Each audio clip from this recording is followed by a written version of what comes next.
Any ethical system, whether it involves codes of conduct, company rules, or legalities, will fail if the people who are making and following it do not adhere to an ethical code that is rooted in moral absolutes. But talking about moral absolutes is a touchy subject, especially in the business context. Rather than talk about it directly, we prefer a simple crime and punishment approach to dealing with ethics. For the most part, this model gets the desired behavior, but it doesn't go below the surface to give employees the whys behind the issue. Herein lies the problem. We need to face the reality of moral absolutes and reject ethical relativism that creeps in to undermine them. This is controversial territory because we can't get past some basic philosophical questions that block our path. Whose morals are absolute? Should someone dictate morality? How can we accommodate the diversity of people at work? Isn't morality a personal, religious, or philosophical issue?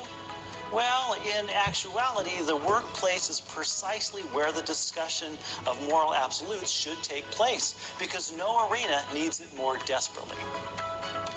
Imagine a world with ethical codes devoid of moral absolutes. What does that leave you with? What remains are only good intentions, hollow expectations, and nice-sounding ideas. The only thing that provides any semblance of order is brute force. But who wants to work in a place like that? A workplace cannot be a police state, nor can it be so permissive that it undermines the success of the company.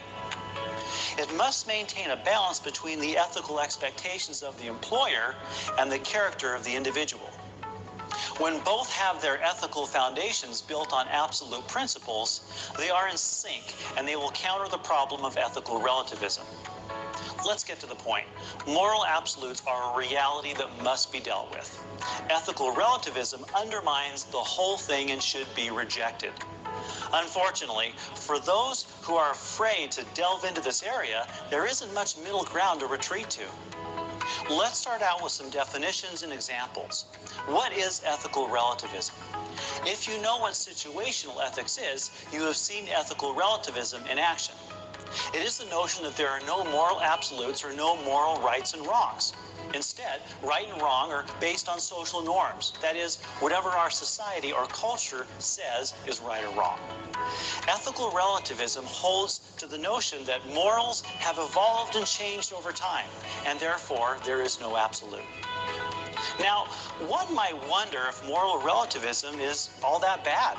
On the surface, we might be inclined to err on the relativistic side, since we all have different ethical standards, perspectives, experiences, and feelings. It only seems natural to allow freedom of choice and diversity to have their say. But a closer look reveals that we humans are a lot more alike in this regard than we think. Look around you and you'll see evidence of this everywhere. Our diverse society shares a surprising amount of common moral beliefs. No matter whom you voted for president, what religion you are, or what position you have in life, your basic moral standards of right and wrong are pretty much the same. These are not social norms, but moral absolutes. Stealing is wrong, lying is wrong, honesty, patience, dependability, fairness, and responsibility are right. You can take these moral absolutes to the bank. If you grab onto them and wrap yourself in them, you'll be following a model of success that has stood the test of time. When you focus like a laser beam on what is good and right and take out all the emotion and distraction, what remains are moral absolutes that are universal to all humanity. The challenge for us is to latch on to these moral absolutes in a busy, hectic, morally mushy business world. Think of the famous scene in the Green Bay Packers locker room when Coach Vince Lombardi held up a football and said, "Men, this is a football." His point was that there is a time when we need to focus on the basics. So, what is honesty? What is good?